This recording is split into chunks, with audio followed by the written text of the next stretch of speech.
Bueno, no, les decía que este tema de alguna forma fueron como puntas que fueron saliendo y, y bueno, el domingo me quedé como pensando que habíamos trabajado sobre un cuadro, este cuadro, manierista, de Martín van Heemskerk, que se llama Momo critica las creaciones de los dioses. Creo que cerramos la sesión con él. A mí me había llamado mucho la atención este tema y me parece que habría como varios sentidos para pensar cómo la crítica en general mira las obras artísticas y qué representa cada uno de los dioses, cada una de sus criaturas.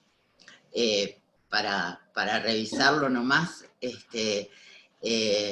cada uno de estos dioses presenta al dios Momo, que es el dios de la crítica, no es el rey Momo, pero bueno, vieron que el rey Momo en nuestra cultura nacional tiene un papel parecido, ¿no? Es como el que pone todo en todo ¿no? A veces era burlona, ¿no? Como todo en duda, y que es muy difícil de complacer el dios Momo. Además de este concurso de los dioses, en que cada uno crea algo maravilloso y que Momo interviene, hay una anécdota que dicen que le presentaron a Afrodita, ¿no? Que era extremadamente bella, y Afrodita, y él dijo que el problema de Afrodita era que andaba con unas sandalias que rechinaban, que hacían mucho ruido. Entonces, digamos, siempre, ¿no? Era el que le encontraba algo, tanto que se hace como una especie de frase en la cultura ¿no? Occidental del Renacimiento, que algo es tan perfecto que ni Momo podría encontrarle un problema. Porque son raros, además, los problemas que encuentra Momo, ¿no? Por ejemplo, Atenea le presenta una casa para el hombre, que es un tremendo palacio, ¿no? Como un poco neoclásico. Y Momo le dice que el problema que tiene el palacio es que no tiene ruedas. Así que si le llegan a tocar unos vecinos insoportables, el que viva ahí no puede mudarse. A mí me parece interesante esto desde el punto de vista crítico, porque es no ver lo que tiene el objeto, sino ver lo que no tiene y que quizás no quería tenerlo, ¿no? ¿Por qué las casas deben tener ruedas? Y igual, obviamente después se inventaron las casas con ruedas, ¿no? Vulcano le presenta a un ser humano que en la mitología generalmente es un hombre, pero bueno, se ve que Martín tenía ganas de dibujar a una mujer, entonces le muestra a una mujer. Y el problema que le encuentra a Momo es que dice que para ser perfecto debería tener una ventana por donde viéramos el alma, para poder leer las verdaderas intenciones, ¿no? Como de esa persona. Y por último, Poseidón, que acá está con su tridente, y que suponemos que es un autorretrato del artista, le presenta un buey, que Martín también se toma una licencia y representa un caballo. Se ve que tenía más ganas de representar a un caballo, o le salían mejor, o eran más elegantes, pero en realidad el caballo o el buey son animales que simbolizan el trabajo del hombre, ¿no? Ese andar, la posibilidad de moverse, pero sobre todo lo que tiene que ver ¿no? Con la capacidad de trabajar. Así que acá tenemos como a los tres dioses que le presentan, y al buey, que no podemos verlo, este tema en esta representación en que Martín cambia por el caballo, dice que el buey, para ser perfecto, debería tener los ojos en los cuernos para poder ver dónde está arando, ¿no? Y no dónde se los ha colocado Poseidón. Así que, de alguna forma, digamos, todo el cuadro tiene una cantidad de interpretaciones posibles, ¿no? Pero pero habla como de una cantidad de problemas que tienen que ver con el arte y con la imagen. Y yo me quedé pensando que, bueno, en realidad cada uno podía vincularse de alguna forma, y así fui llegando eh, un poco al problema de la mirada, que era lo que se nos fue creando, y cómo ha habido épocas de la mirada. Y de ahí me voy a centrar, porque obviamente es un tema muy amplio, me voy a centrar en un momento del arte que se llama la nueva objetividad, que coincide de alguna forma con una postura de ver el arte ya no como la historia que cuentan, ni como la biografía del artista, que eran formas en que ¿no? Y que antiguamente se analizaba el arte por el tema, ¿no? por la historia personal del artista, sino por la forma. Y eso se llama la teoría de la pura visualidad. Y más o menos coinciden y tienen su origen también en Alemania, aunque ambas formas obviamente se expanden, ¿no? en el siglo XX, y de alguna forma tienen que ver con nuestra formación, por un tema generacional, ¿no? Es como el tema, es como nosotros hemos aprendido a mirar. Entonces me pareció interesante traerlo. Pero bueno, el tema de la mirada es un tema complejo, pero que aparece en casi todas las culturas, en principio, como también esa idea de ser mirado, de ser sujetado por algo que está más allá de nosotros, incluso de algo que puede verse en el cielo. Entonces, esta nebulosa, que acá está tan maravillosamente fotografiada,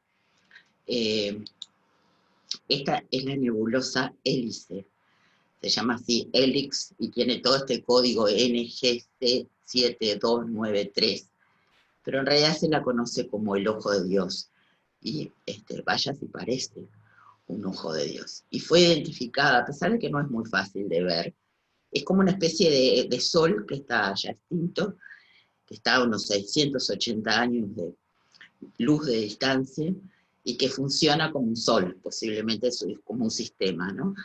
En realidad fue descubierta y analizada en 1824, pero ya antes encontramos en otras culturas esta referencia, ¿no? A que hay un ojo de Dios en el cielo que nos ve. Y es como muy tranquilizador, ¿no? De esto de tener o no sé, o también es un ojo que nos vigila. Ahí se abre, digamos, como esa doble sensación respecto a ese ojo mágico, ¿no? que podemos imaginar, suponer que todas las religiones tienen como base, que tiene que ver con el ser mirado, ¿no? Si yo es alguien que está vigilando mis acciones, que me va a juzgar, pero alguien a quien yo puedo también suplicarle, y que por pequeña que sea mi vida, es una vida que está bajo su mirada, o sea, ¿no? Es una vida a la que yo tengo como una especie de testigo. Esta idea del hombre, del ojo de Dios, aparece en muchas culturas. Yo no voy a ir demasiado profundo en esto, porque digo, voy a nombrar, porque después vamos a encontrar que hay teorías que tienen que ver con los Illuminati y todas esas cosas. Vamos a pasar un poco porque, bueno, nuestro tema es el arte.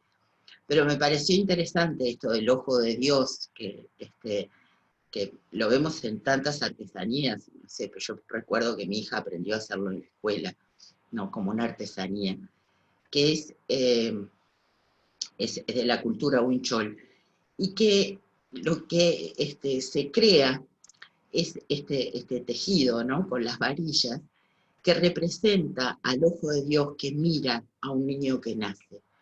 Entonces, durante los 5 primeros años de vida de ese niño, que es cuando necesita, ¿no? Como ese cuidado divino para poder sobrevivir a todos los peligros, se van tejiendo, cada año se teje con un color diferente, se va creando ese ojo de Dios, que a los 5 años queda, ¿no? Como ya no se sigue, porque supuestamente el niño ha llegado como a esa etapa en que tiene más condiciones para sobrevivir. Y cada color, ¿no? Tiene un símbolo, y esto justamente que yo puse no está tejido así con esta simbología, pero bueno, el negro es la vida, el azul es el color de la lluvia, el blanco está asociado con las nubes, el rojo significa la vida de Dios en Oriente, el morado es la vida del hombre. Entonces, digamos, ¿no? Como que además hay este criterio que realmente ahora creo que cuando nosotros lo vemos como artesanía, no, en general no sigue como estos patrones de color, ¿no? Pero esto nos pone frente a una mirada sobre estas culturas, digamos, ¿no? Como más primeras, que en realidad cuando representan el ojo, están creyendo que el ojo que el ojo realmente los mira. O sea, no hay esa distancia entre la representación que nosotros tenemos por un tema cultural, digamos, como, ¿no? Separado, y entendemos que eso es una imagen, sino que el ojo representado es realmente el Dios, ¿no? Y no es que sea su representación. De alguna forma esto va siendo, ¿no? como eh, visto por distintas culturas, los egipcios, los budistas, y pasa así también, ¿no? Como hemos visto, como vimos en la Pascua, por ejemplo, ¿no? Como de repente ciertas creencias o tradiciones que empiezan en Sumeria terminan, ¿no? en Europa Occidental, terminan en Latinoamérica, siempre adaptándose, pero podemos encontrar eso primigenio. Y esos ojos, entonces, los vamos a encontrar también en el budismo, y básicamente lo que hace es, como dice Debray, es hacer visible completamente lo invisible, ¿no? Es el ídolo que mira al que observa. De alguna forma esto también tiene que ver, porque la mirada no siempre es una mirada de bondad, no siempre es una mirada, ¿no? que propicia la vida del otro, sino que a veces es una mirada maligna, es una mirada, digamos, que puede destruirnos. Y en esto de la mirada maligna, no es muy buena la reproducción, pero justamente Atenea, en el cuadro de Momo criticando a los dioses, tiene su escudo, y el escudo de Atenea es el escudo que tiene la medusa.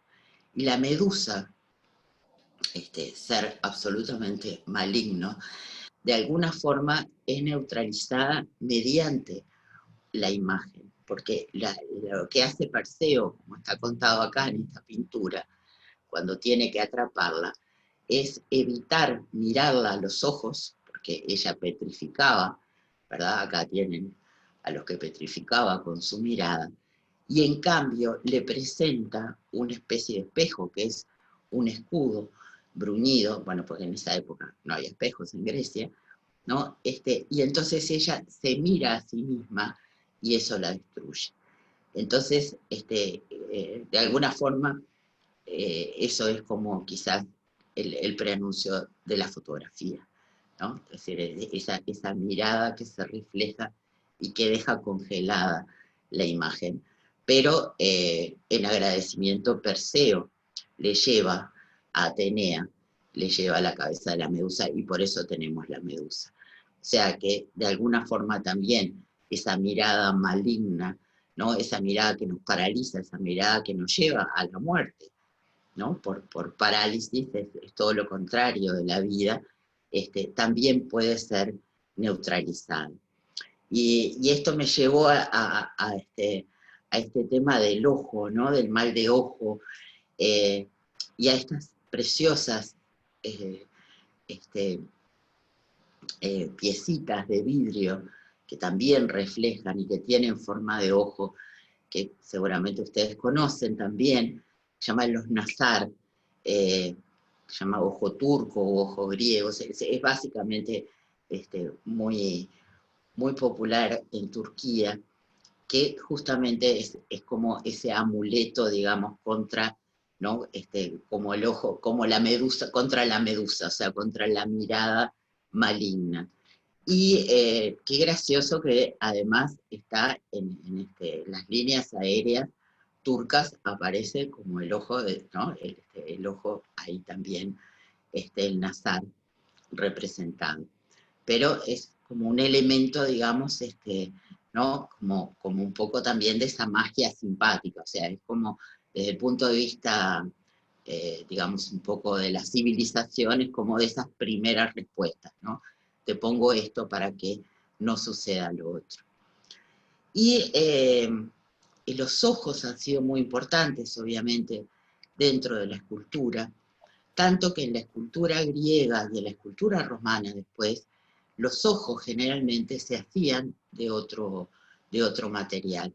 Por ejemplo, en el auriga de Delfos estaban hechos de una pasta, que era una pasta de vidrio, ¿no? Y los labios tenían un recubrimiento de plata. Pero los ojos de muchas de estas esculturas, este, tanto griegas como romanas, se encontraron vaciados. Y lo loco es por qué. Es porque justamente se pensaba en la Edad Media que si uno pulverizaba estas sustancias, estos materiales de los que estaban hechos los ojos de las esculturas, se podía curar de problemas que tuvieran los ojos. Así que entonces, de alguna forma, los ojos de los dioses se convertían en remedio para los ojos humanos, en esa posibilidad de devolver la mirada. Pero siempre, digamos, es un elemento de los ojos, ¿no? Que se trataba con una piedra especialmente preciosa, con un material, digo, el vidrio era considerado un material, por más que fuera el primer material sintético, ¿no? Igual se consideraba, por lo difícil que era hacerlo, se consideraba como un material precioso. Entonces, justamente de eso se hacían estas miradas, ¿no? Que ahora generalmente nos vemos ciegas. Y esto pasa a la religión cristiana como el ojo de la providencia, ¿no? Este mismo ojo, digamos, que hemos visto acá, ¿no? Que también tiene que ver con los masones, con los Illuminati, con todo lo demás, pero también pasa a la religión cristiana, y acá tenemos en la Kirchberg, en Alemania, en una de las catedrales más antiguas, justamente la presencia fuera de este ojo que todo lo ve. Pero se desarrollan en el cristianismo, en este cristianismo primero, digamos, ¿no? que está entre Bizancio y el principio de la Edad Media, justamente esta figura del Cristo Pantocrátor, que es el que todo lo ve. Y fíjense dónde está situado, ¿no? Se lo pone en el ábside, se lo pone, ¿no? en el lugar donde mira todo. Es el Cristo que es, ¿no? Ese Jesús, digamos, que está mirándonos, pero no es la mirada que nos vigila, sino que es una mirada diferente, es una mirada que generalmente nos contiene, ¿no? Te estoy mirando, estás siendo, ¿no? Parte de lo que yo amo. Es una mirada mucho más dulce que la otra mirada, ¿no? Que es la mirada panóptica, es la mirada de vigilar.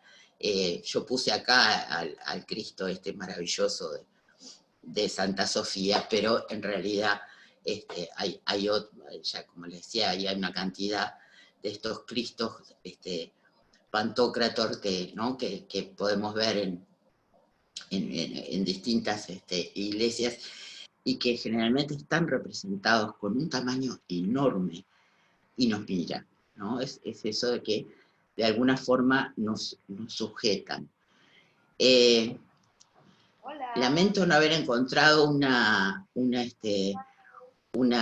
representación, una reproducción mejor de este grabado de Picasso, porque justamente representa algo que me parece sumamente interesante en el pasaje que hay de esa idea del ídolo, ¿no? Que es el dios, del ícono que representa, como puede ser el Cristo este que acabamos de ver. Y por otro lado, el artista que mira, que es, digamos, ahí cuando se rompe en nuestra civilización la idea de la, digamos, la importancia de la teología, y empieza la idea, digamos, de centrar todo en lo humano. Cuando el placer, digamos, ¿no? de lo estético, ya no depende del encargo, ya no depende de esa función, por ejemplo, religiosa, ¿no? Como, entonces ahí, disculpen, pero tengo que pedir, perdón, disculpen, tengo que pedir un segundito porque tengo que apagar, hoy no tengo quien me ayude.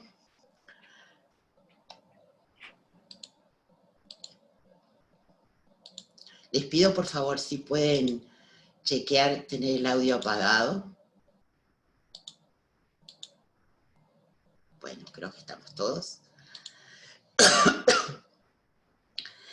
Entonces, digamos, cuando empieza esta mirada, ¿no? de lo humano, cuando empieza esta mirada que es artística, ¿no? sobre nosotros y sobre todo, es que justamente empieza esa dirección de la mirada, y esa mirada va a ir hacia distintas cosas, y va a ir hacia el mismo artista, va a ir hacia el otro, ¿no? Es una mirada ya que es una mirada absolutamente humana.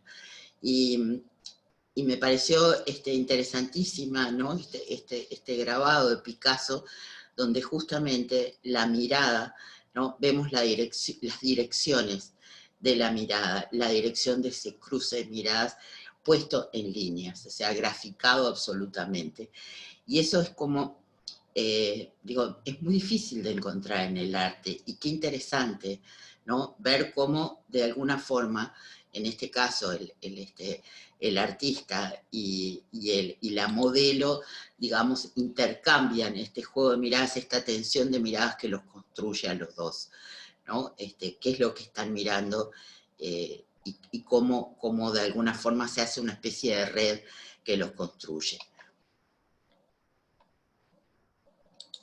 De alguna manera, entonces, cuando ya se produce esta libertad de la creación, es como que cada artista toma su propia palabra, ¿no? Ya no depende, digamos, de un discurso ajeno, de un discurso del que es servidor. Y empieza esto tan interesante que es que cada uno ve el mundo de distinta manera. Y es cuando comenzamos a ver al individuo como individuo, y sobre todo al artista como alguien, ya en el Renacimiento, ¿no? Como alguien genial que es capaz de ver de una determinada manera. Entonces sí empezamos a pedirle al artista que sea original, sí le empezamos a permitir al artista que cambie, que evolucione, que experimente, ¿no? Es un gran cambio, porque ya no es representar las cosas generación tras generación como deben ser representadas de acuerdo a una idea, sino esa libertad nueva, ¿no? De poder experimentar y poder ser uno mismo, que es bien distinto. Entonces, cuando nosotros tenemos a George Rouault, por ejemplo, ¿no? Que crea estas imágenes que tienen tanto que ver, ¿no? con estos Cristos como el que estuvimos viendo, bizantinos, románicos, y que nos miran también, ¿no? Es bien interesante la peripecia un poco artística de George Rouault, que nos miran, ¿no? Con esos ojos mediterráneos inmensos. Uno ya no es, ya es una creación artística, ¿no? Ya no están hechos como íconos, ya no están hechos como ¿no? De acuerdo, a pesar de que se parezcan en su forma, sino que están hechos desde la interioridad del artista, que nos pone en relación con esa figura, que sí es una figura icónica, que sí él remite a todo ese lenguaje, ¿verdad?, del arte medieval, con esa especie de búsqueda, ¿no? Como de la pureza, pero que tiene un sentido totalmente distinto. ¿Por qué? Porque, bueno, ya no estamos en aquella época. Rouault es un artista del siglo XX, ¿no? Bueno, finales del XIX, del XX, pero esa importancia de los ojos, nosotros la vamos a encontrar, esa representación de los ojos, ¿no? La vamos a encontrar como permanente en el arte, y yo he tomado algunos pocos ejemplos, porque me parece como súper interesante cómo no es un elemento decorativo simplemente los ojos, ¿no? Sino cómo crean esa idea de ser mirado de múltiples formas. Y esta es una pintura de William Blake, que lo vimos bastante cuando hablamos de los sueños. William Blake es como una especie de antecedente del romanticismo, del simbolismo, a finales del siglo XVIII, y va a ser ilustrador del Infierno de Dante. Y fíjense ustedes qué interesante este manto, porque lo vamos a encontrar de nuevo, este manto, ¿no? Como de ojos que a su vez entra en una especie de dinámica, ¿no? Como sobre el final. Y vamos a encontrar ya dentro del simbolismo a este extrañísimo pintor y grabador que llamó Odilon Redon, que a mí siempre me ha fascinado, y me parece como tan difícil hablar de él, porque realmente me parece que en toda su simbología hay una dosis tan alta de misterio, que es muy difícil realmente desentrañar, si es que uno quisiera entender o interpretar. Yo creo que simplemente a Redon hay que ¿no? Como mirarlo y disfrutarlo.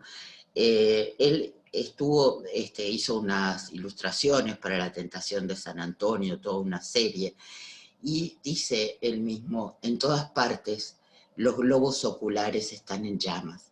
Y miren este ojo, porque este ojo es un ojo que es un globo, nada más, ¿verdad? No es un ojo con todas sus partes, sino es el globo, y el globo está en llamas, y ese globo es lo que en realidad está tentando, digamos, nos está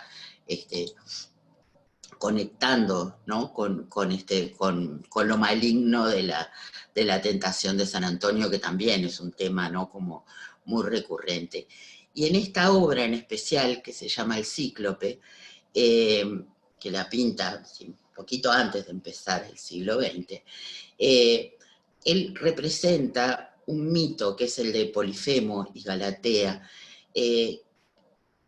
Bueno, este cíclope, yo creo que, no sé, siempre lo he encontrado tan tierno, ¿no? Con ese ojo ahí entre medio, y esa cabecita como de gato ¿no? Cuando te mira en medio de costado, nos está mirando ese cíclope, pero en realidad el cíclope está enamorado de Galatea. Galatea es virgen, o sea, de alguna forma ese ojo nos está hablando de esa conciencia, de esa sabiduría que se busca, ¿no? Y que pone luz sobre todo lo que es nuestra cultura. Es un ojo que piensa, el ojo de Polifemo, y es un ojo que está presto a descubrir, ¿no? Justamente bueno, todo lo que hay en este mundo que está para encontrar, ¿no? Como este mundo que está por descubrir.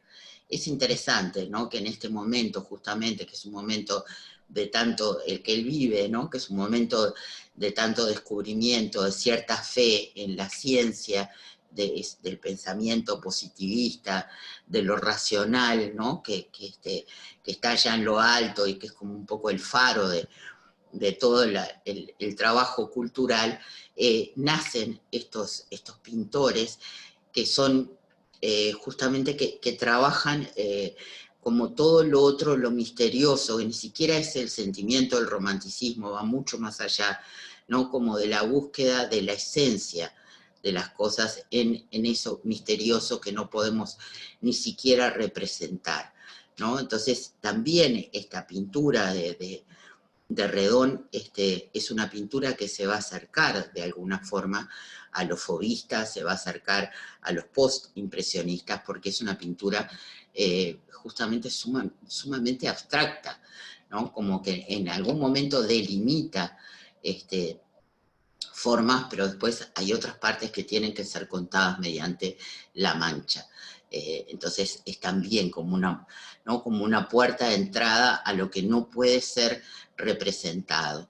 Y en esto, esta es una ilustración que hace Redón para un libro de Allan Poe, y él escribe, dice, el ojo como un globo grotesco se dirige hacia el infinito, ¿no? Es esta idea justamente de la exploración como del misterio que no tiene fin. Quizás tiene que ver también de alguna forma un poco menos clara con el pensamiento científico, ¿no? Con esa idea de que, bueno, no sabemos todo y tratamos de ver lo que hasta donde nuestros ojos no llegan. Y Berger, que tiene una serie que es preciosa de televisión, que yo creo que tengo algunos capítulos y algunos están en YouTube. Hizo una serie que empezó en el 72 en la BBC, y después tiene además dos libros, Mirar y Ver, y otro que se llama Modos de Ver, que están, justamente recogen un poco estos temas que él trató. Berger dice que la vista llega antes que las palabras. El niño mira y ve antes de hablar, o sea, está hablando de que nosotros aprendemos, ¿no? Que nosotros conocemos mediante la vista, que hacemos conceptos visuales antes de poder nombrar siquiera las cosas. Y dice, pero esto es cierto también en otro sentido. La vista es la que establece nuestro lugar en el mundo circundante. Explicamos este mundo con palabras, pero las palabras nunca pueden anular el hecho de que estamos rodeados por él, rodeados por este mundo circundante. Nunca se ha establecido la relación entre lo que vemos y lo que sabemos, pero es así, digamos, ¿no? Intuitivamente nosotros lo que vemos es lo que sabemos. Y eso de alguna forma define, ¿no? nuestro modo de mirar. Y hablando de miradas y del simbolismo, los ojos adquieren, y las miradas, bueno, y también las mujeres fatales, adquieren en el simbolismo justamente, ¿no? Como además de Odilon Redón, que lo lleva a eso del globo ocular, ¿no? Que parece, digo, obviamente él va a ser después muy inspirador para los surrealistas. Tenemos también a Klimt, y Klimt tiene dos obras, ¿no? Que son bien interesantes. Tiene esta mujer con sombrero y boa, que fíjense cómo se las arregla para que la cara quede como enmarcada, los ojos queden como enmarcados, ¿no? Por el tema de esa boa que le tapa parte de la boca, y el sombrero, ¿no? Como que son oscuros, además, bueno, vemos su pelo muy rojo, pero ¿no? Como que surge esa cara y básicamente esa mirada muy sensual, muy de costado de la mujer.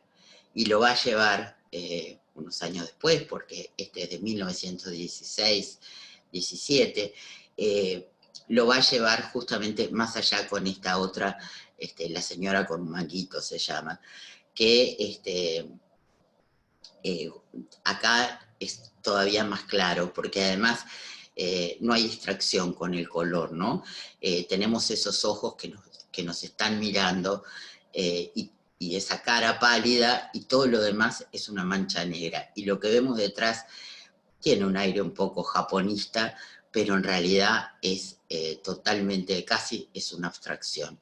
O sea, todo se centra, ¿no? En esa mirada que además tiene ese puntito blanco, si lo ven, ¿no? Como que de alguna forma es como una especie de homenaje a la representación clásica, ¿no? A esa idea de la ilusión de que estamos viendo un ojo con ese tema de los brillos, ¿no? Que ha sido tan representado en la pintura más figurativa tradicional, cuando todo el resto él, ¿no? Como que lo deja en otra parte, ¿no? Incluso esa mancha negra tan gráfica, porque no importa contar nada de ahí. Ni siquiera importa mucho el tema de la tez, ¿no? Está resuelta, está bellamente resuelta, pero todo se centra en esa mirada que de alguna forma nos atrapa. La mirada, aún la mirada de una obra de arte, es una mirada que de alguna forma nos posee. O sea, es una mirada que nos resulta siempre, ¿no? Como tremendamente atractiva. Y les traje este retrato de Adele Bloch, porque no me gusta llamarle la Dama de Oro, porque en realidad le llamaban así para evitar decir el nombre de quien era la modelo y comitente.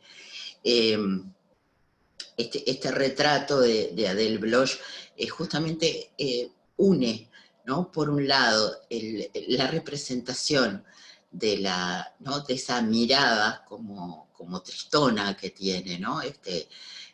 Y por otro lado, ¿no? que nos mira y también nos atrapa, y por otro lado, en el vestido tiene representados esos ojos a la manera egipcia que aparecen también en otras obras de Klimt, casi como un elemento decorativo, pero no es un elemento que no tenga significación, o sea, es un elemento que tiene ese poder del ojo de Horus, ¿no? Eso que obviamente también es como muy, muy de la época, ese interés por todo lo egipcio, por todo ¿no? lo misterioso que estaba ahí, y por esa idea, justamente, esta obra puede ser pensada dentro de la etapa simbolista de Klimt, ¿verdad? Donde en realidad el fondo ya no es un fondo arquitectónico, ya la señora no está en una, ¿no?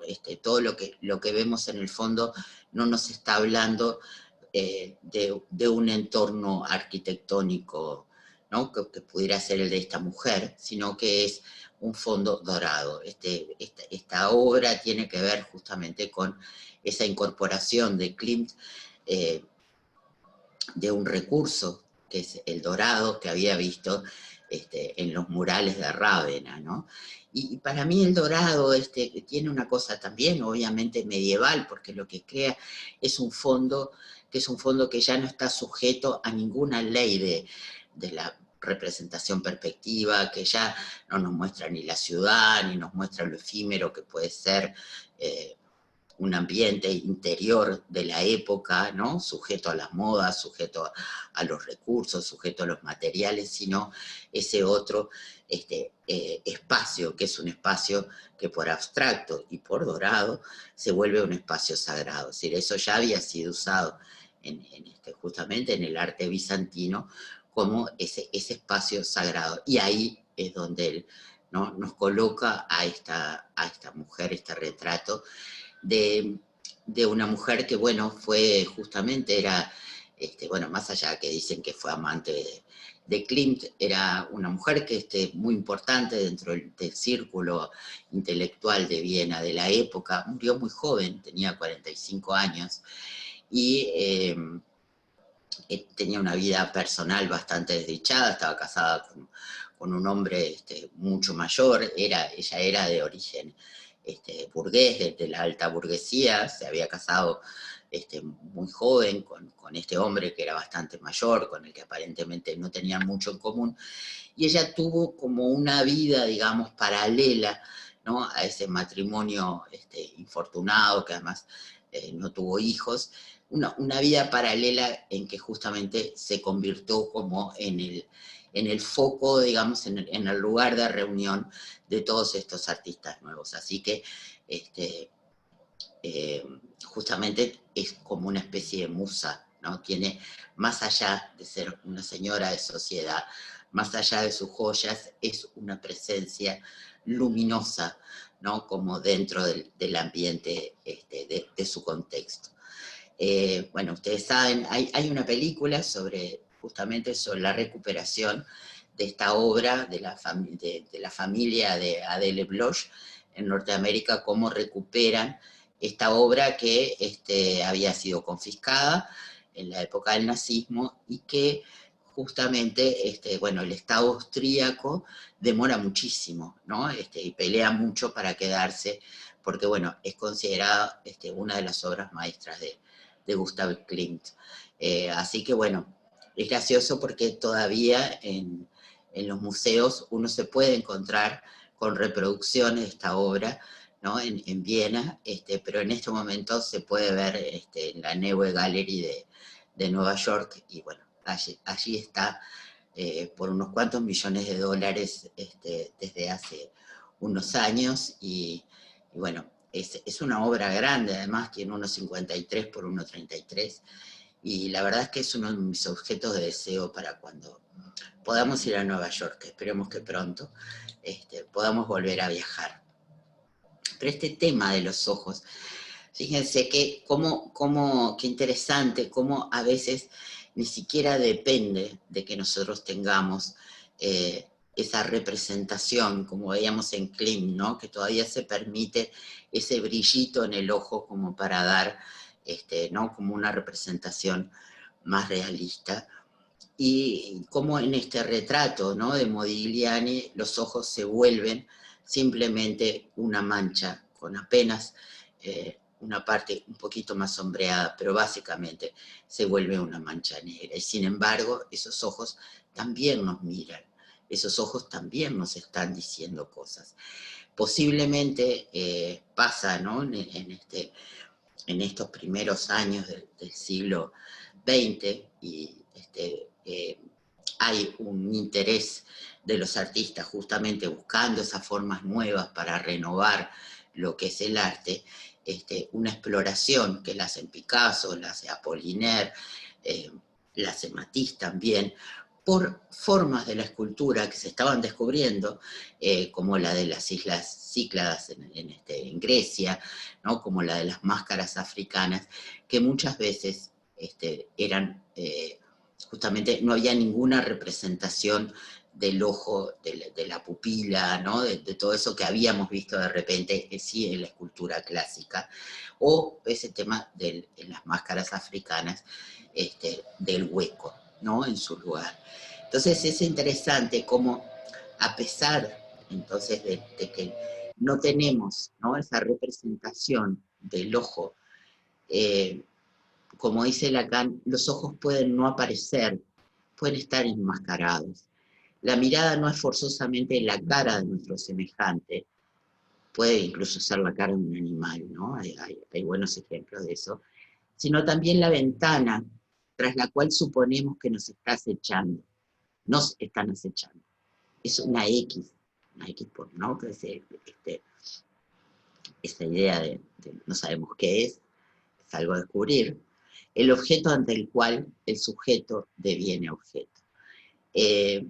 Y esto me pareció interesante porque encontré que justamente esto de la esposa de Ludwig, el que inventó los rayos X, que su marido le hace una radiografía y ella, mirada por esa máquina tan, ¿no? Inventada por su marido, dice: he visto mi muerte, ¿no? Es decir, esta otra mirada me ha permitido ver lo que va a quedar de mí cuando yo no, cuando yo no tenga más vida. Y me llevó, creo que lo habíamos visto cuando vimos la obra de Meret Oppenheim, justamente a que se llama Autorretrato, que está hecho con rayos X y que muestra además, ¿no? La presencia de sus joyas, que tienen una fuerza como gráfica muy fuerte. Vieron lo sólidas que son frente a los huesos, que los vemos mucho más, ¿no? Como más grises, mucho más etéreos que esas joyas. Es una obra de Meret Oppenheim del 64, bueno, en que justamente usa, ¿no? Esto que decimos, esta ventana que no es una mirada siquiera humana, ¿no? Pero ante esto, ¿no? Devenimos objeto de esta mirada, que no sea humana. Y de alguna forma el surrealismo va también como a establecer, ¿no? Como esto de que la mirada se convierte en una especie de artefacto, ¿no? En algo hecho por el arte, por eso quizás se llame El espejo falso, la obra de Magritte, eh, que es un objeto en sí, y también es un espejo. Yo, ahí creo que está esto inquietante de esta obra, que justamente, ¿no?, juega con estas profundidades y con lo que hay, con lo que no hay, con lo que está reflejado, con lo que está detrás, ¿no? Como todo lo complejo que puede encerrar la mirada. Y bueno, sí, acá es un ojo humano, ¿no? El de Magritte. El ojo va a ser, entonces, desde los simbolistas y desde los surrealistas, tremendamente no usado como elemento solo, como símbolo.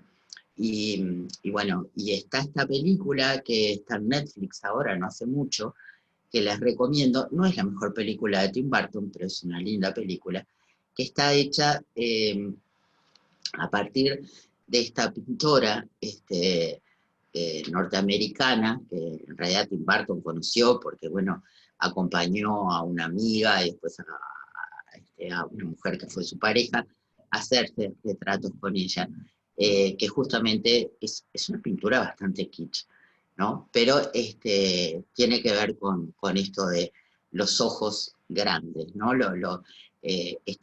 Su, su marca, digamos, fue este tema de estos ojos hipertrofiados, estos ojos enormes, que dan esa cosa un poco, ¿no? Lo decía Talich, me acuerdo en aquel libro de etología, que el tema de los ojos grandes nos da esa inocencia, como de, ¿no? Por algo las muñecas tienen ojos grandes, la cosa que tienen los bebés, pero se vuelve sin duda como inquietante en el retrato. Porque de alguna forma, esto tan cursi, ¿no?, de que la mirada es una especie de ventana del alma, es como una idea que nosotros tenemos y quizás es la que Momo estaba reclamando. Eh, yo dejé acá este detalle, ¿no?, de la figurita humana que lleva Momo, que justamente el artista le pone una ventanita, ¿no? Entonces, bueno, quizás la ventana no está a la altura del corazón, sino que la ventana está para nosotros culturalmente justamente en los ojos. Y eso puede ser el encanto que tienen algunas obras para nosotros, esa forma casi universal, ¿no?, de atraparnos por la mirada. Es como esa experiencia que uno tiene de repente, en especial, ¿no?, como con algunas obras, y muchas veces en los museos, cuando uno camina y siente que no puede dejar de mirar y que esa mirada nos sigue. Eso en realidad es una especie de trampa, ¿no? Porque bueno, como los ojos del retrato están pintados, ¿no?, con un punto de fuga, así, mirando adelante con un punto de fuga, de alguna manera eso nos crea la ilusión, nosotros como espectadores, que aunque nos movamos, ¿no?, tenemos ese encuentro con la mirada del cuadro, ¿no?, estemos donde estemos. Entonces, digo, es como un recurso, como técnicamente bastante fácil, pero que es sumamente efectivo, como para lograr eso, ¿no?, de que estemos donde estemos, nos miran. Entonces, el ojo, digamos, de alguna manera, hacia dónde mira el ojo en una pintura, se convierte como en un símbolo de la creación, ¿no?, del artista. Más que esto de hacia dónde, ¿no? Como estos ojos a quién miran o cómo nos miran, si nos miran con esa especie de inocencia sensual, como la chica de la perla, o si nos miran como la maja desnuda desafiante. Es como que nosotros le damos a esa mirada, que es una mirada representada, una mirada ficticia, ¿no? La leemos como de otra manera. Y esto, hubo una exposición interesantísima en España hace unos años, justamente con pintura de Ingres, haciendo como mucho hincapié en este tema de cómo Ingres contó la mirada, ¿no? Y él dice que justamente él trata de hacer que la mirada hable, o sea, es como una especie de desafío hacer que la mirada, ¿no?, del retratado sea ese punto que nos hable. Este es un retrato del señor Bertin. Alessandro Barico escribe en el libro Los Bárbaros, escribe específicamente sobre este retrato, algo muy maravilloso, que no me quiero ir de tema, pero les recomiendo. El señor Bertin es un editor de periódicos, un burgués, muy trabajador, ¿no? Y que Barico dice que está retratado, digamos, vieron como sin ninguna elegancia, ¿no? O sea, no es un aristócrata, es un hombre trabajador, es un intelectual también, pero es un intelectual que lleva las cosas para adelante, con una fuerza, con una disciplina, ¿no? Que tienen que ver mucho con esos valores de la burguesía del siglo XIX, y con una forma de ir a lo profundo de las cosas. O sea, acá no hay frivolidad, acá no hay tema con la apariencia. Esos ojos nos están hablando como justamente de alguien que tiene una determinación de ir hacia el fondo. Y Barico dice que seguramente para el señor Bertin, por ejemplo, el conocimiento no era algo superficial, ¿no? Que uno tocara y touch and go, ¿no? Como ese tema de buscar alguna cosita y estar más o menos informado, sino que el conocimiento es algo como cuando uno baja a una mina a buscar algo. Es decir, hay que ir profundo para encontrar el conocimiento, y eso requiere un trabajo, requiere un esfuerzo mantenido, requiere una perseverancia, ¿no? No es algo que nosotros podemos adquirir rápidamente ni tocando. Y justamente, bueno, habla Barico, ¿no? De cómo de alguna forma nosotros, eso se está perdiendo en nuestra cultura, ¿no? Contemporánea, donde todo es como mucho más de tomar pequeñas cantidades de conocimiento y ¿no? Como satisfacernos con eso. Entonces, este retrato de Bertin, vieron que también, no es que esos ojos estén súper iluminados, sino que justamente son unos ojos casi ensombrecidos, pero que hablan, como habla toda su actitud, ¿no? de esos valores, digamos, ¿no? Individuales, pero también los valores de una época y los valores de una clase, que es un poco diferente que este otro retrato, que es de un escritor, de Granet, que es de 1807, acá está el detalle, ¿no? Maravilloso, que son unos ojos como, acá sí, que tienen brillos, ¿no? Que son unos ojos que están mirando más allá y que miran, digamos, son los ojos como de un artista. También, obviamente, ¿no? Su postura, su forma de llevar esta ropa, pues esta capa, digamos, tiene toda una cuestión romántica, digamos, que obviamente el señor Bertin creo que ni siquiera le hubiera interesado, pero es esa otra mirada sobre un otro que verdad que tiene esa individualidad propia. Y me quedé pensando también, a partir de lo que hablamos, ¿no? Cuando estamos hablando de tecnología, de Rembrandt, ¿no? Creo que fue Raquel que dijo cómo los ojos, ¿no? de Rembrandt, cuando uno se encuentra con su pintura, cómo esos ojos tienen esa cualidad justamente, ¿no? de hacernos creer que hay alguien muy vivo ahí, alguien como nosotros realmente podemos empatizar con él, que lo podemos conocer, es una representación del humano que va, ¿no? como mucho más fiel que ninguna otra representación, y que podemos leer en este hombre, podemos casi hacernos amigos, puede despertarnos sentimientos de verdad, ¿no? Hacia él. Y creo que esto es algo súper interesante que pasa.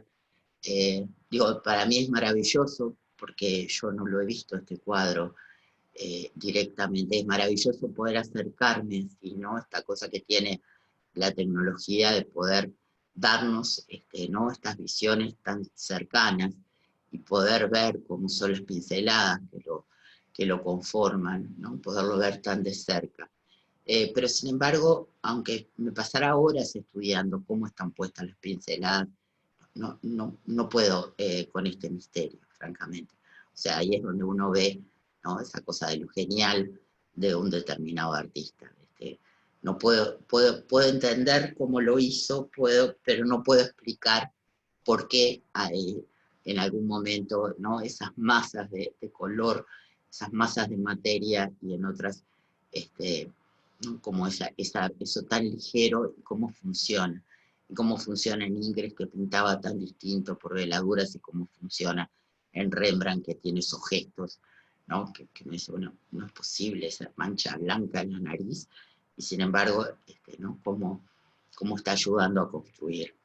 Entonces, cuando nos encontrábamos justamente con este retrato hecho por una inteligencia artificial a partir de los big data, ¿no?, esa cantidad y cantidad y cantidad de retratos estudiados de Rembrandt y autorretratos, ¿no?, y esa especie de mix hecho y de síntesis hecha de todo lo que Rembrandt, ¿no?, como podía haber hecho, y entonces se genera eso que se llamó el próximo Rembrandt, ¿no?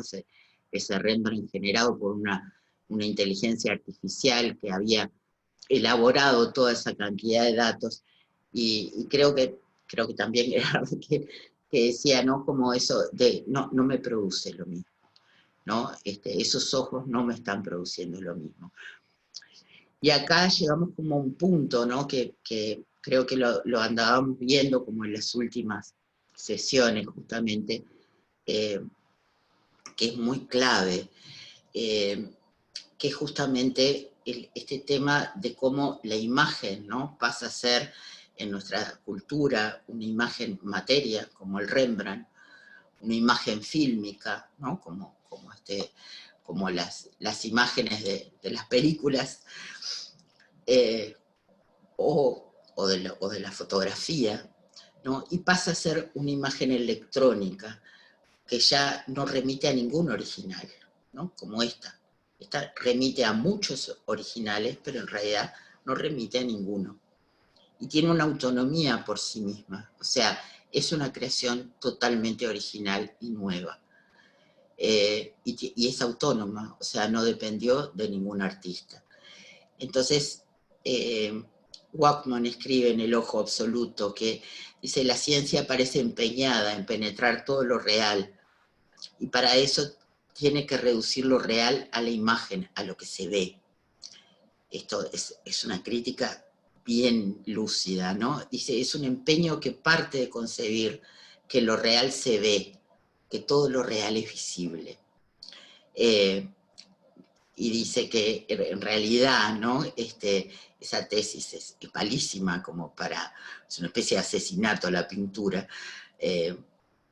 Dice, acerquemos a estas afirmaciones la de Lacan, cuando dice que justamente el goce, lo que llamamos experiencia de goce, a localizar en la sede del cuerpo, es invisible, en tanto es una experiencia. O sea, me pareció sumamente interesante como unir, ¿no?, este ejemplo de lo que de repente sentimos que, ¿no?, que puede ser, sí, muy, muy interesante, muy maravilloso, pero hay algo que le está faltando, ¿no? Y posiblemente, bueno, lo que está faltando es eso de lo que habla Lacan, es esa experiencia, ¿no?, que en realidad es invisible, y que ni siquiera toda la elaboración de los datos de lo visible nos pueden acercar realmente a eso. Y en esto, justamente de lo visible, ¿no?, y lo que está, bueno, un poco la idea era articular hoy todo este tema de las miradas, justamente en este momento del arte, que es entre alrededor del 1920 y 1933, no va mucho más allá, aunque hay algunos artistas que siguen trabajando en lo mismo, o hay artistas que van a trabajar fuera de Alemania, pero justamente como un intento de un grupo de artistas de salir del expresionismo como expresión de lo interno, de no caer en el arte abstracto, sino de trabajar en eso que se llama la nueva objetividad. Alrededor de 1925 queda definida así, que tiene que ver justamente con tomar contacto y conciencia y representar digamos, que la mirada sea objetiva respecto, no a lo que nos está pasando y a nuestros sentimientos, sino a lo que tenemos en el contexto. Entonces, esto es de alguna forma una vuelta a la figuración. Estamos en el 23 ya, ¿no? Hemos pasado por las vanguardias, básicamente por el dadaísmo, hay esta idea, digamos, de no podemos seguir mirando hacia adentro o hacia la no representación cuando es tan fuerte lo que tenemos alrededor.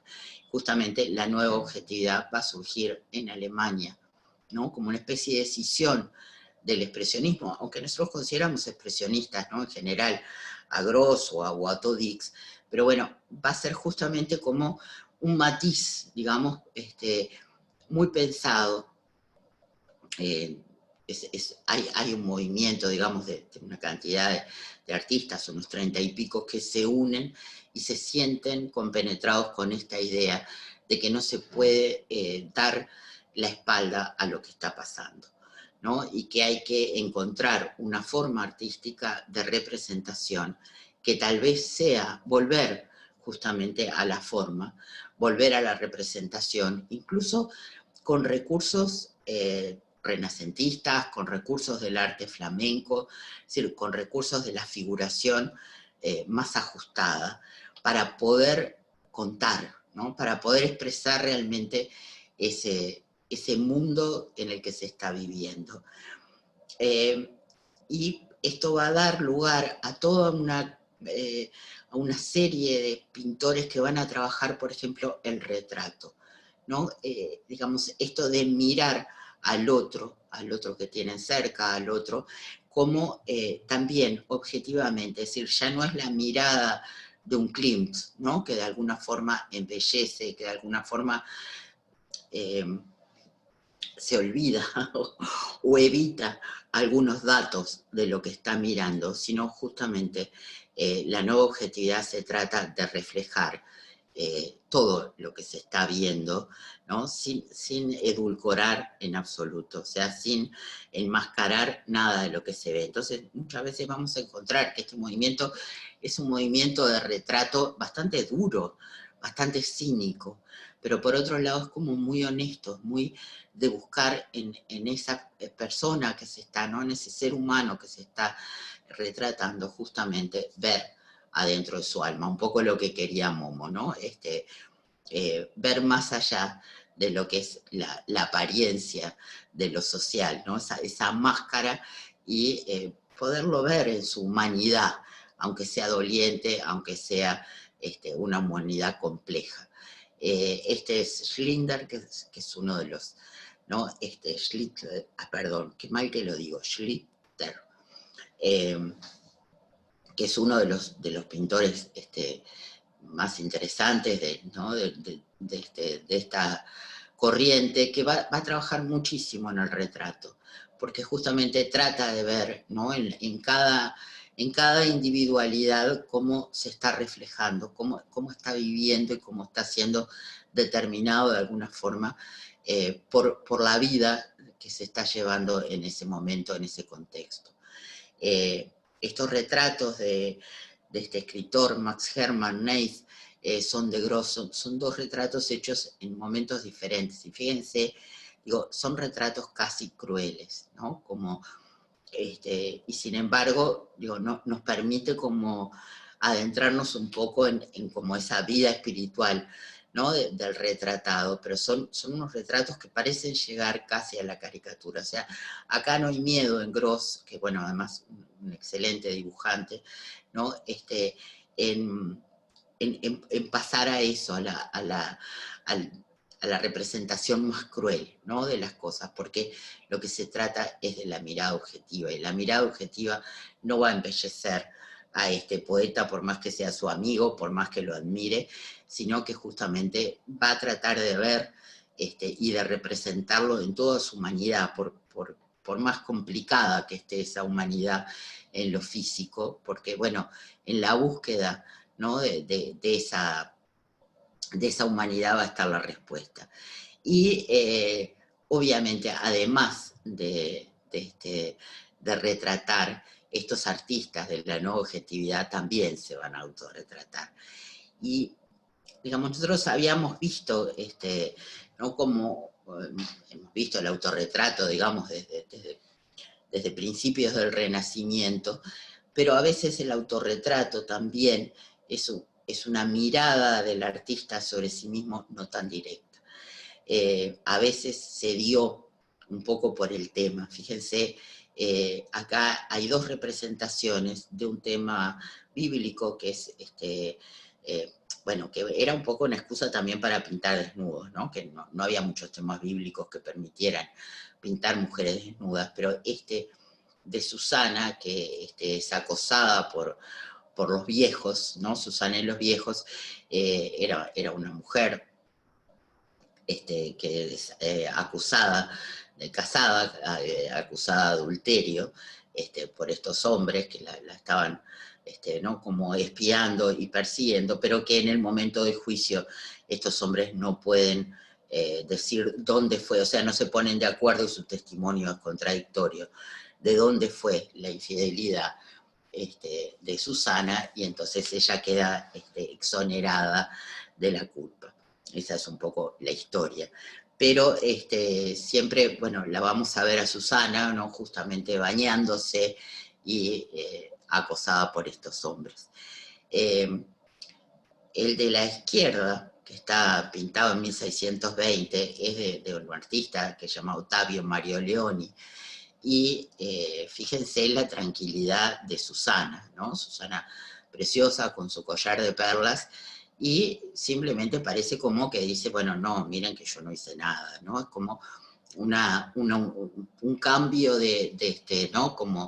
Como de miradas, digamos, esa tiene la mirada de los santos, un poco hacia arriba, ¿no?, de quien está mirando más allá. Es como una visión como muy armónica de la historia.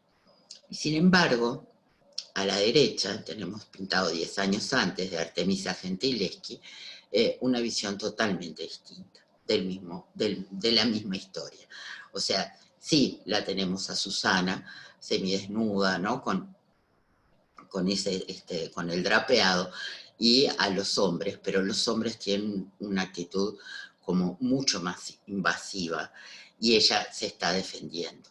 Este cuadro lo pintó Artemisia Gentileschi cuando tenía 17 años, y había sido violada por un alumno de su padre, a quien después llevan a juicio, es toda una cosa tremenda, ¿no? Entonces, de alguna forma, acá Artemisa se estaba retratando a sí misma, o sea, no sé, está en la mirada a partir de un tema que era un tema canónico, digamos, que siempre más o menos se representaba de la misma manera, está hablando de otras cosas, ¿no? Está hablando de su propio dolor, está hablando de la propia inocencia, está hablando de su relación, digamos, con la sociedad, y también con esa especie ¿no?, de cosa masculina, digamos, que la estaba atacando en ese momento. Entonces, digamos, no siempre encontramos el autorretrato solamente cuando es como de Courbet, ¿no?, un autorretrato tan franco. ¿Y qué está diciendo acá Courbet?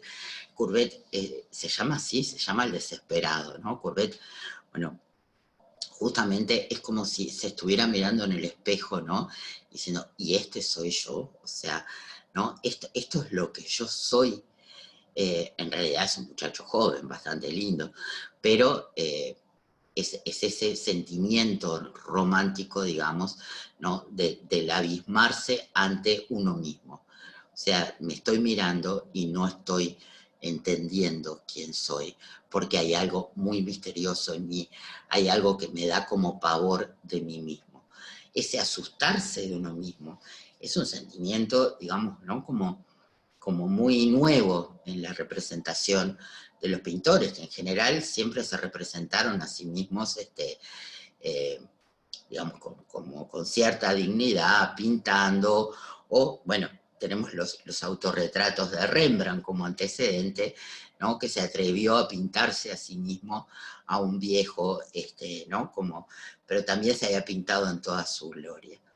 Y acá tenemos otro autorretrato, este es de Van Gogh, de 1887, también un pintor que se autorretrató muchísimo, ¿no? Y cómo uno dice, bueno, cómo la mirada acá no depende, ¿no? Ni siquiera de lo pictórico, o sea, cómo se puede dar de maneras tan diferentes, y quizás es la misma desesperación la que sentimos en Van Gogh que en Courbet, que el lenguaje, ¿no? Plástico es tan diferente. Sin embargo, ambos consiguen como eso de que es una mirada, digamos, que nos conmueve, ¿no? Que no solamente nos atrapa, sino que además nos provoca un sentimiento de compasión, de emoción, ¿no?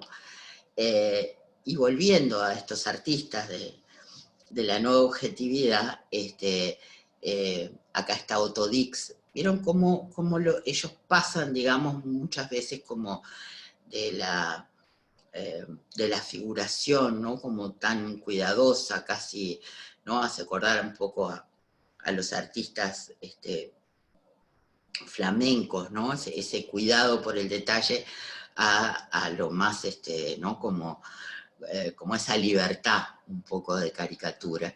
Este es un autorretrato con el hijo, ¿no? Con el hijo pequeño.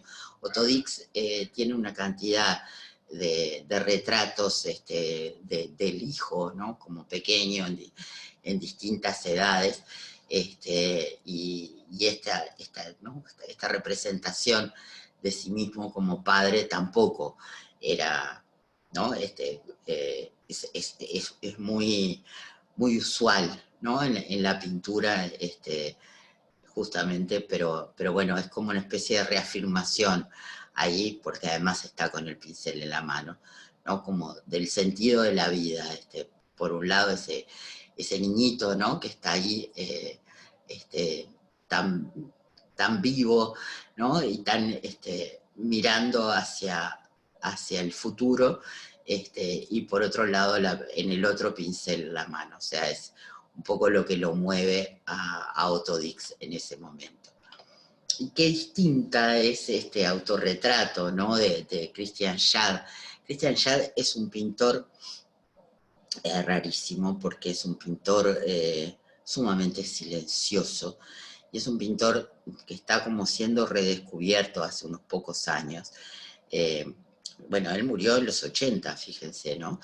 Pero es un pintor que en su vida tuvo relación con estos medios artísticos en Berlín, pero en realidad le pasa que como no vendía y tampoco exponía mucho durante la época del nazismo, no le pasa nada, o sea, no queda, no se le prohíbe como a otros pintar o exponer, y queda como se va, digamos, a una ciudad pequeña, y queda ahí como en el silencio, ¿no? Pero es un artista bien interesante, y, y bueno, y él era de una familia, por eso un poco, ¿no? Era de una familia bastante rica, no necesitaba vender, entonces seguramente, digamos, su relación con el público fue otra. Este autorretrato de 1929 es bastante, ¿no? Como perturbador. Tiene esa idea justamente, ¿no? de la nueva objetividad del detalle. A mí esa blusa transparente me causa como una especie de repulsión, y a la vez no puedo dejar de mirarla, ¿no? Eh, bueno, la figura femenina que está detrás, y la flor es que es una especie de maravilla, ¿no? Parece pintada también como por un artista holandés, y todo eso crea un ambiente como muy extraño. El 29 igualmente es un año complejo para Jad porque justamente su familia pierde en la Gran Depresión, pierden la fortuna, o sea que es un momento como también donde su vida, se había casado con la hija de un profesor de arte italiano, vivió en Italia, había evadido también estar en la Primera Guerra, porque bueno, lo habían podido mandar a Suiza, ¿no? Entonces, digamos, todos estos años son años justamente como de una especie de caída a la tierra. Por eso, digo, estos autorretratos son tan interesantes, ¿no? Y al año siguiente se vuelve a autorretratar y fíjense lo que tiene detrás, ¿no? Como estos cráneos, digo, como tan amenazantes, esto es lo que es su fondo, o sea, ni mujer, ¿no? Ni flor, ni esta idea de lo erótico, sino justamente esto de la muerte. Y es George Scholz, es un pintor también como de esta nueva objetividad, que trabajó mucho, y lo hicieron varios artistas de esta época, con este tema de la transformación del paisaje urbano a partir de la publicidad, a partir de la tipografía. Lo vamos a ver también en un fotógrafo que les quiero mostrar. También está dentro de esta nueva objetividad, pero a su vez la nueva objetividad se va a empezar como a dividir, vieron que eso pasa con las vanguardias, entre los que se llaman los veristas, que serían esos que pintan, ¿no? Como lo real, que un poco son los más radicales, ¿no? Como Otto Dix o como Gross. Y por otro lado, otros pintores que vieron que tiene como otra cosa esta pintura, ¿no? Otro ambiente, una cosa un poco de extrañamiento, podría ser casi surrealista,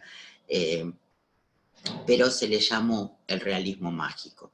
Igual que en la literatura latinoamericana, el realismo se llamó. Entonces, digamos, de alguna forma, esta nueva objetividad también tiene lugar para esta otra subcorriente que se llama del realismo mágico. Y aquí, para terminar con el tema de los autorretratos, ¿no? Y la mirada del artista sobre sí mismo, tenemos un autorretrato de Francis Bacon del 71, ¿no? Donde acá hay una total destrucción, como digo, qué distinto, ¿no? Al que acabamos de ver.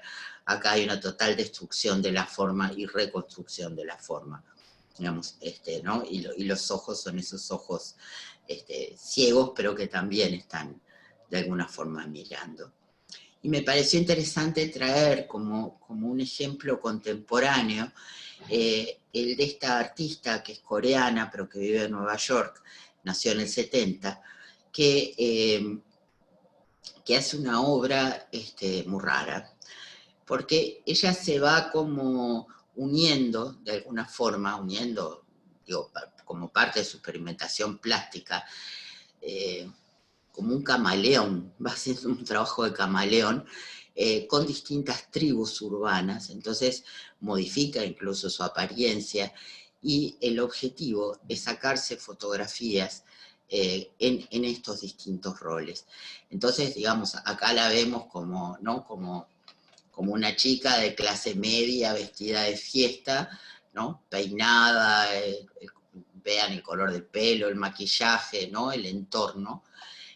Acá está como un skater, también el pelo está cambiado de color, ¿no? Ella se integra entonces a una tribu urbana de skaters, acá de rapera, ¿no? Acá hay hasta un cambio en el color de la piel. Acá aparece, no sé, como que está trabajando una yuppie, ¿no? En un barrio un poco punk. O sea, es como que ella disuelve su propia identidad en esas tribus a las cuales se une. Y algo interesante es que ella no saca las fotografías. O sea, está definida como fotógrafa, pero en realidad las fotografías es fotografiada por otros, ¿no? Ella le cede, entonces, la mirada a cualquiera que pueda sacarle la fotografía. No hay un control artístico de cómo es la, ¿no? Como vimos en la sesión pasada con Annie Leibovitz o con Diane Arbus, ¿no? Ese tema del tema técnico junto con el tema expresivo, sino que cualquiera puede tomarle la fotografía y esa fotografía es la obra junto con todo ese proceso que hace, ¿no? Y entonces dice Debray, ¿no? Como dice, el ídolo hace ver al infinito, el ídolo podría llegar a ser, ¿no? El ojo de Dios, o el de Horus, o el arte, nuestra finitud, ¿no? Como, bueno, puede ser, no sé por qué, se me vino de nuevo el retrato de Rembrandt, ¿no? Como eso de que, bueno, estoy acá durante un tiempo y en realidad ese es nuestro destino, ¿no? Y lo visual, que sería esta otra etapa, un triste entorno bajo control. Me parece que esto no une tanto al futuro, al próximo Rembrandt como a la obra de Nikki Lee. Interesante, digamos, pero tiene esa cosa del control, ¿no? Es un entorno bajo control. Y en este momento justamente, vamos a volver a los años 20, ¿no? Esos años son tan fundantes, ¿no? Como de todo este arte moderno. El problema para los críticos es que ya no pueden ver este arte que se está creando ¿no? Desde finales del siglo XIX hasta los años 20, 30, no puede verse como se ha visto el arte anteriormente. Y esto tiene que ver con justamente la representación, ¿no? Cómo cambia, digamos, el eje. Porque, ¿qué es lo que pasa? Justamente a final de los años, ¿no? A final del siglo XIX, ya el arte no le empieza a importar el tema, sino otra búsqueda. Y esa búsqueda tiene que ver justamente con lo formal, ¿no? Es la búsqueda que hace Cézanne, por ejemplo, que hace Van Gogh. Entonces no importa, digo, sí, pinto las manzanas o pinto el paisaje, pero no estoy buscando, puedo pintar muchas veces lo mismo, puedo pintar lo mínimo que tengo en mi estudio, como hacía Morandi, porque no importa el tema, no importa si estoy pintando, no estoy hablando del mundo ni del vanitas, sino que estoy buscando una respuesta que viene por la forma, que viene por lo pictórico, estoy buscando un lenguaje nuevo. Entonces, ya, digamos, los modelos, ¿no? Anteriores, que eran más sobre el sentimiento, sobre si era el gran tema, ¿no? O porque era la psicología de Miguel Ángel o la psicología de Da Vinci, quedan fuera, digo, ya no sirven para este arte nuevo. Y entonces se empieza a formular como una especie de teoría nueva que se va a llamar justamente de la pura visualidad, ¿no? Y del formalismo, que tiene que ver justamente con trabajar a partir de la forma y no tanto del tema, sino estudiar, digamos, cómo en una obra, qué es lo que estamos viendo y cómo lo vemos y cómo de alguna forma el contenido y la forma están en relación. Esto tiene que ver con que lo visible es delimitado por la mirada, ¿no? Es una construcción intelectual, no solamente lo que ven nuestros ojos, ¿no? Es como nosotros organizamos, es la forma en que miramos algo. Digo, hay millones de madres e hijos, pero Otto Dix pone la mirada sobre esta madre y este hijo, ¿no? Que es tan dramática, que están pasándola mal, que están en esta posguerra, ¿no? Como atravesando y defendiendo la vida, y le da una especie de energía, ¿no? Como una, no puede pintarlos como algo bello, tiene que deformar y tiene que pintar esto, digamos, de otra manera para que se entienda cuál es el drama que está ¿no? tras esto. Y no es porque él no sepa pintar de otra manera, y eso me parece importante, ¿no? Pero digamos que la mirada siempre es una construcción intelectual. Y acá volvemos a Christian Schad, porque me parece que es como súper interesante su camino, ¿no? Cómo es el camino de los artistas de esta época. Fíjense que ya, como les decía, la familia lo manda durante la Primera Guerra a Suiza, ¿no? O sea, lo aleja del tema de la guerra. Y ahí él se va a vincular con el movimiento dadaísta y va a hacer unas experiencias que él llama, ¿no? Los shadowgraph, que en realidad también los hicieron otros artistas, no es el único, que tienen que ver con esto de la fotografía directa, o sea, es trabajar sobre el negativo sin cámara, ¿no? Usándolo como material sensible, interponiendo elementos que dan justamente como esta idea de la captura, pero sin el ojo de la cámara, y da obviamente unas imágenes abstractas que después se le pone nombre. Por ejemplo, la de arriba esta se llama Un lío amoroso, ¿no? Digamos, él le da después como un sentido poniéndole nombre, pero en realidad es una exploración totalmente abstracta. Y de ahí, o sea, al revés de lo que hacen otros, ¿no? Que pasan desde el naturalismo a la abstracción, cuando vuelve a Alemania y se vincula con este grupo de la nueva objetividad, va a pasar a esta figuración para la que estaba, digo, él había estudiado en Italia y todo lo demás, digamos, para la que tenía los recursos expresivos, ¿no? Pero es como que se aleja de esta fórmula dada, ¿no? Y va hacia esta figuración muy rigurosa, ¿no? Sin duda, a la que va a escribir, y es interesante porque después en su vida va a estar como entre la abstracción y la figuración, pero de nuevo, ¿no? Con este tema de que no era porque no podía hacer otra cosa. Y en este momento, que la abstracción se está abriendo camino, es bien interesante pensar cuál es la mirada, digamos, de estos artistas, de la nueva objetividad con la abstracción. Y es una mirada terriblemente crítica, ¿no? Porque lo que ellos dicen es que en realidad estos artistas que se están deleitando, ¿no? con proyectando en el lienzo la música, ¿no? Tratando de pasar de un lenguaje a otro, o trabajando con este tema de lo formal, del color, ¿no? Como Paul Klee, en realidad están alejándose como de la realidad, ¿no? Están como yéndose a un lugar de confort, a un lugar donde la meditación es un lujo que la época no permite. Es muy duro lo que dice Gross, ¿no? De sus colegas. Él dice, se trata de señores muy honorables, un poco demasiado meditativos. Entonces dice, Kandinsky escribía música y proyectaba en el lienzo la música de su alma. Paul Klee, sentado en una mesita de trabajo Biedermeier, aquel estilo que habíamos visto cuando vimos al poeta pobre, hacía labores de ganchillo como una frágil doncellita.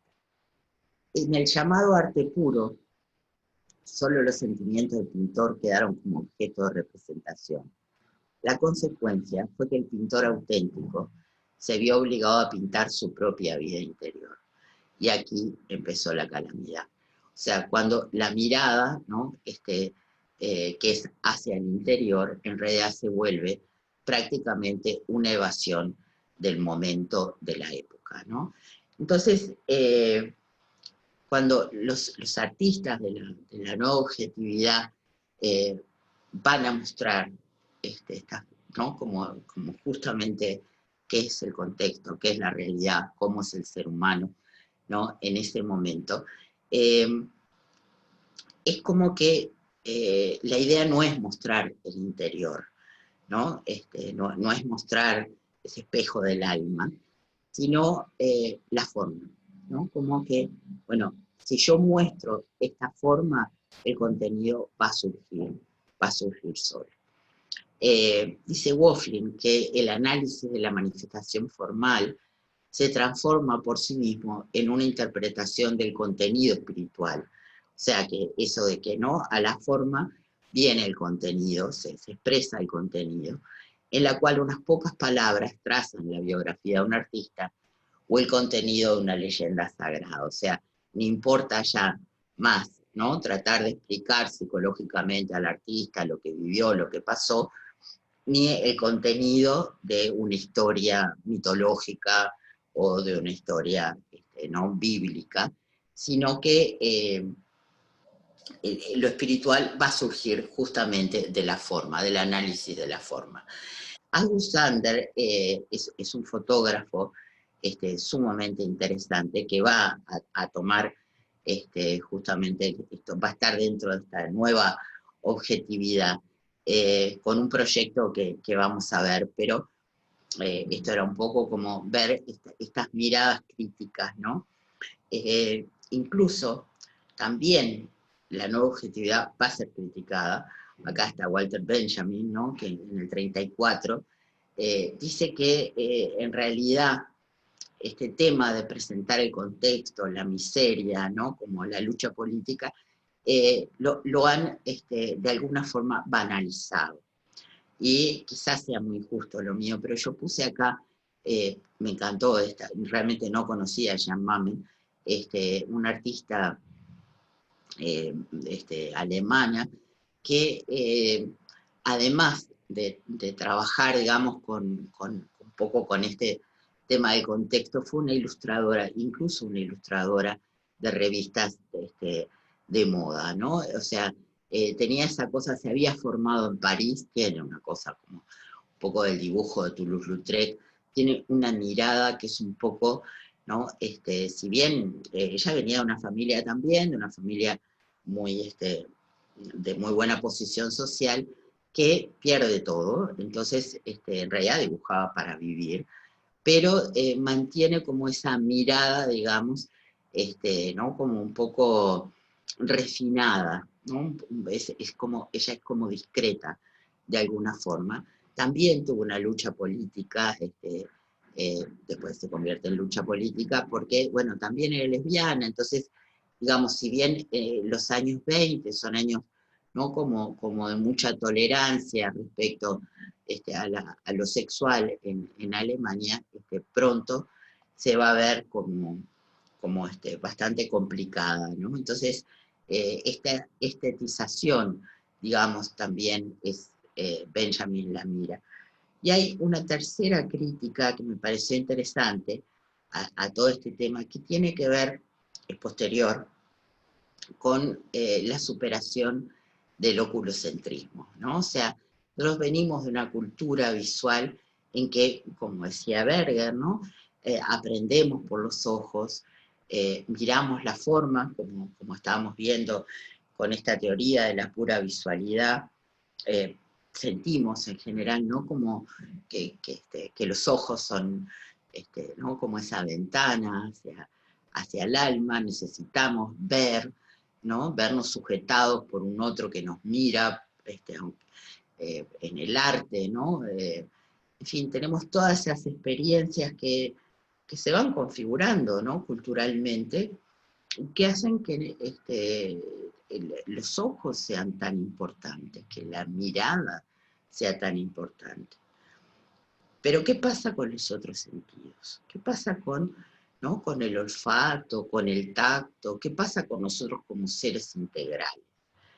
Entonces, justamente, se empieza a desarrollar a partir de los años 50, por el lado de la danza también, pero va a influir en el arte, esta idea de lo sinestésico, ¿no? De que somos un todo, de que el movimiento también nos define, en que conocemos cuando nos movemos, ¿verdad? En la percepción no solamente lo que vemos, sino también esa percepción del tiempo, esa percepción del espacio que tenemos ¿verdad? Cuando estamos en movimiento.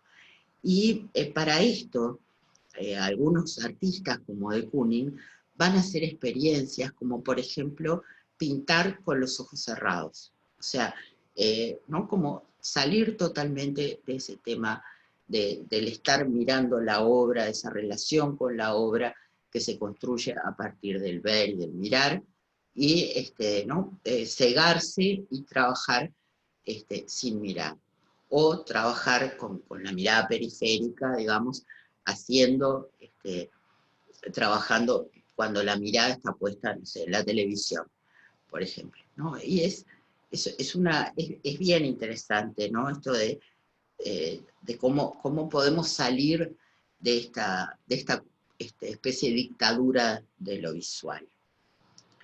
Pero estas preocupaciones, ¿no? De cómo salir, no son nuevas, ¿no? Tienen que ver mucho y se hacen especialmente importantes, como en esta época que estamos tratando, ¿no?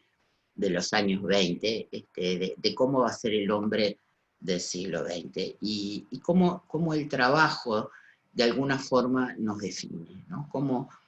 Eh, cómo, eh, cómo es la condición humana, ¿no? Respecto a lo que hacemos.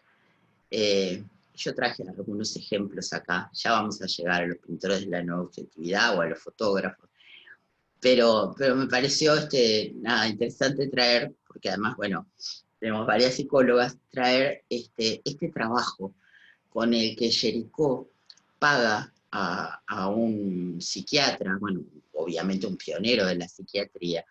Jericó había quedado terriblemente deprimido después de su largo proceso con la balsa de la medusa, y este médico trata su depresión y le cobra pidiéndole que haga unos retratos de unos alienados para usarlos como material pedagógico. Es decir, en vez de exponer al objeto, exponer al retrato, ¿no? Para hablar. ¿Por qué? Porque, bueno, un poco la teoría como de la época era que había algunos rasgos físicos, ¿no? En especial en la fisonomía, en la cara, que daban cuenta, digamos, de estos desórdenes mentales. Así que acá tenemos,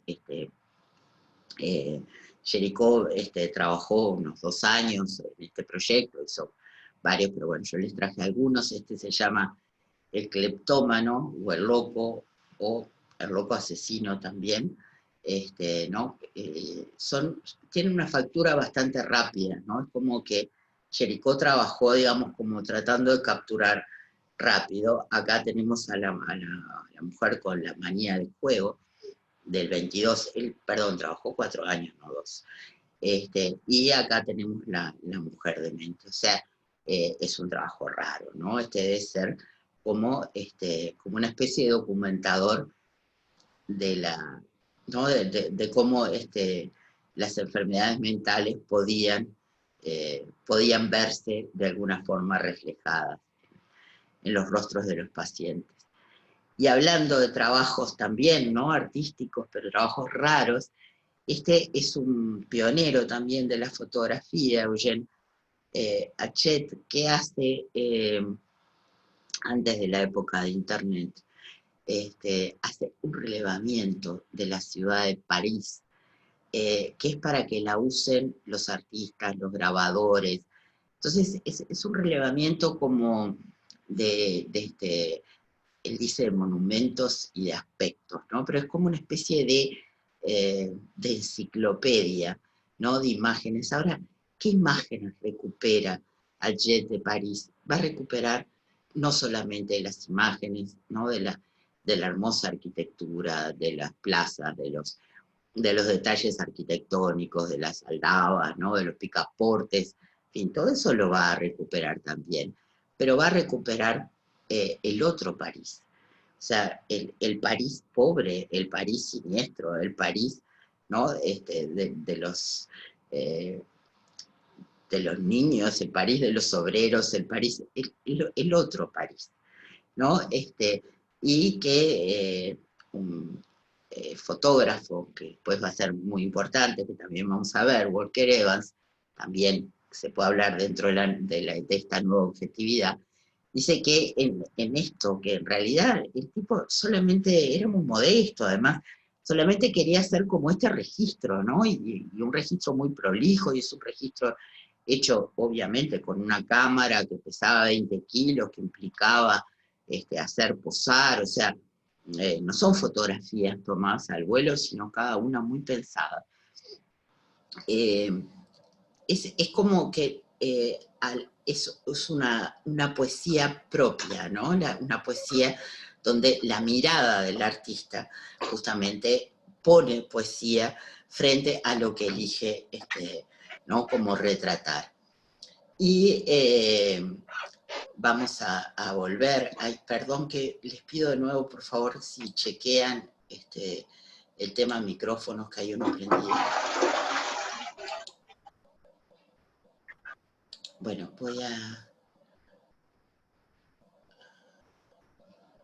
les pido por favor si pueden ver todos el tema de micrófonos. Gracias. Bueno, y justamente es Sander un poco con esa visión así como, ¿no? Tan seria, tan de ir al fondo como Monsieur Bertin, ¿no? Esa cosa de bueno, si lo voy a estudiar todo. Se propone en 1920 hacer también es un proyecto, ¿no? De documentar todos los tipos físicos o los arquetipos, perdón, no físicos, los arquetipos humanos, ¿no? De Alemania de ese momento. Y la idea era como hacerlo sin ideología, ¿no? Sin digamos, en la búsqueda de que todos fueran retratados desde una igualdad, ¿no? Como siempre le da una forma uniformizada de ser, ¿no? Como de ser puestos ante la cámara, de esa idea de, bueno, que hay que posar frente a la cámara y quedarse quieto, o sea, que tiene que haber, como habíamos visto en Diane Arbus, una relación, ¿no? Tiene que haber una aceptación del que está posando, tiene que haber una disposición, y eso también tiene que ver, ¿no? Como uniformizar las condiciones en que cada uno iba a ser retratado.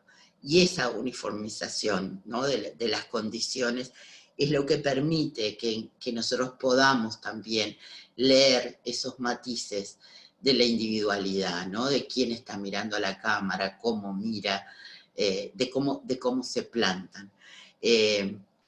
Justamente Berger tiene en ese libro, ¿no? De Ver y Mirar, un precioso análisis sobre estos tres muchachos, ¿no? Campesinos que están endomingados y cómo posan ante la cámara, porque, digamos, no era capturarlo en cualquier momento, ¿no? Sino que cada uno tuviera ese tiempo y esa manera de ponerse frente al retrato. En realidad él eligió de la GT, él tenía un estudio que era que le iba muy bien y al que llegaba una cantidad de gente, ¿no? Como de distintas clases sociales. Entonces trabajó básicamente al principio con sus propios clientes, ¿no? No era que elegía a alguien por un rasgo especial, sino que fue realmente a buscarlos, ¿no? Y los retrató como en su lugar. Y la idea es un poco rescatar, ¿no? Esto del espíritu del tiempo. Porque lo que él decía era que también la cámara, ¿no? Iba a revelar las máscaras sociales, ¿no? De estos rostros. O sea, de alguna forma van a hablar. Esto, mirar a todos, mirar a los niños, mirar a los obreros, mirar, ¿no? A los que nunca habían podido ponerse frente a una cámara, y menos a ser retratados por un pintor, tiene que ver también con cuáles son los objetos, ¿no? Y con las posibilidades técnicas. Acá es como se une, ¿no? La tecnología. Lo que estos fotógrafos de estos años, de los años 20, y está Edward Weston también, que me parece como sumamente interesante, es el tema de que ellos no quieren hacer pintura, sino que lo que quieren es aprovechar de verdad el lenguaje, lo que es propio de la fotografía, lo que les da la fotografía. Y lo que estaba dando la fotografía justamente era una nitidez, ¿no?, de la imagen y una posibilidad de modificar las formas por cómo ¿no?, incidiera la luz.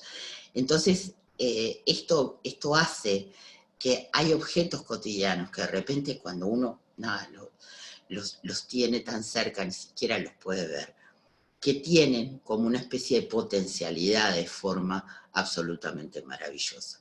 Y esto es un poco la búsqueda de Edward Weston, que tomó ¿no?, desnudos y trabajó como en parte del cuerpo, ¿no? Y el mismo estudio que hace sobre el cuerpo desnudo de la modelo lo va a hacer, por ejemplo, sobre un morrón, ¿no? Entonces, digamos, es como que esta luz puesta, esta mirada artística puesta, puede ser para descubrir tanto como la forma de un pimiento, digamos, como a su vez ¿no?, un cuerpo puede parecerse a un pimiento, puede parecerse, ambos pueden parecerse a una escultura, porque son tratados como esculturas, son tratados como formas, digamos, que toman la luz, que la resignifican y que tienen una belleza propia, y no importa, ¿no?, si ese pimiento estaba en un canasto en la cocina o si estoy hablando justamente de un ser humano. Entonces, esto es bien interesante, ¿no?, hacia dónde se dirige la mirada y qué se aprovecha de la fotografía. Porque la fotografía, digamos, hasta esos años había estado en una especie de pelea justamente por parecerse a la pintura, ¿no? Pero el camino, digamos, fue encontrar como su propia voz. Me pasa una cosa, y es que me queda, no calculé bien el tiempo, o me puse muy conversadora hoy, o preparé de más. No sé si les parece que podemos cerrar acá hoy, y en la próxima sesión sigo explorando un poco más esto, porque me daría mucha lástima correr sobre esta parte. No sé, por lo menos a mí me resulta como una pena, ¿no?, como liquidar el tema, pero los escucho y me dicen a ver qué prefieren, si tomamos unos minutos más, que pueden ser casi media hora, o si lo modificamos.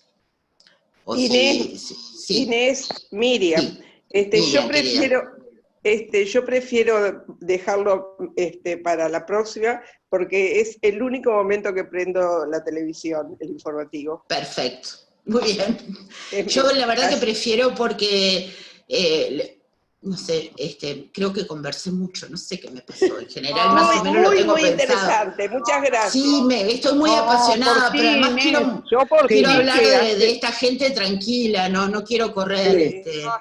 Si les parece, hacemos una segunda parte, y ahí tengo algo para vos, Roxana, en la cocina de Frankfurt, que pensé mucho en vos cuando lo preparaba, que me parece que está bueno, como si les parece, terminamos. Perfecto, Inés. Gracias. Chau. Bueno, que pasen muy bien. Muchas gracias. Muchas gracias. Muchas gracias. Nos vemos, gracias. Una pregunta. Chao. Si tienen alguna pregunta o algo, me lo mandan por el chat o me escriben, ¿sí? Dale. Bien. A ver. Chao, Nina, chao. Chao, gracias. Que pasen bien. Gracias. Chao. Inés, chao. Inés, Chao. lo último que mostraste, ¿de quién era? Lo último. De Edward Weston, que me encantaría hablar. es un fotógrafo, digo, ya que me voy a preparar para la próxima, voy a poder mostrarles más. Es un fotógrafo maravilloso, norteamericano, que estuvo viviendo en México, y sé que algunas de ustedes leyeron Tinísima, Esposo de Tinísima, compañero de Tina Modotti. Ahí está. Ah. Es un maestro en fotografía. Él después desarrolla, además, cuando se vuelve a Estados Unidos, una serie que es maravillosa sobre California, sus cactus, el desierto. Es un fotógrafo increíble. Pero Sí, es una maravilla. época de grandes fotógrafos, y vamos a encontrar que además, digo, Diane Arbus, por ejemplo, toma mucho de estos fotógrafos, ¿no? Es súper apasionante. No sé, esta época es como, ¿no? Como dice, wow. Parezco aquel personaje de Medianoche en París, yo. No, que quería vivir en otra época. Gracias, Gracias. No, muchas gracias, que pasen muy bien. Chao, Inés, gracias. Chao, ¿Puedo Inés. Gracias a decir ustedes. algo? Estoy a Sí, tiempo perdón. de decir algo. Adelante, Raquel. Una de las últimas cosas que mostraste, de Sander. Sí, Sander las es tres, impresionante. las tres figuras. Los Que tú granjeros. mostraste como que revelan los rostros, como las máscaras sociales, ¿no? Yo te quería decir, lo estaba buscando ahora, no lo encuentro en el apuro. Hicimos un libro. Una de las colegas mías agarró escritores de Uruguay, de Montevideo y de Buenos Aires. Hicimos un grupo de escritoras, de mujeres. Y tenemos un libro donde hicimos cuentos cortos, ¿no? Entonces, que quedó pendiente la presentación, ¿eh? Lo que pasa es que después lo presentaron en Buenos Aires, no pudimos traer los libros, y se vino la pandemia, y quedó todo trancado. Pero me hace gracia porque usamos de figura, de foto, de tapa, esa figura de los tres personajes esos. ¿En serio? Del libro, voy a buscar entonces el texto bien de Berger sobre esa foto, porque es hermoso. Buscámelo, sí. Sí. Te voy a decir cómo se llama el libro tomando esa foto. A ver. Hombrecitos improvisados de apuro. ¡Wow! ¡Qué crueldad! Pero viste que tenía un poco que ver, porque esos muchachos, su aspecto es un poco improvisado. Claro. ¿No? Digo, no, uno, es un tema, ¿no? Un poco cruel, pero es así, o sea, están vestidos como lo que no son, o bueno, o lo que pueden ser un domingo nada más, ¿no? Así que, hombrecitos improvisados. Te lo busco, Raquel, para el sábado, porque es una belleza. No, el sábado no, al final, ¿no? ¿Cómo querías? El sábado no, ¿será el otro miércoles?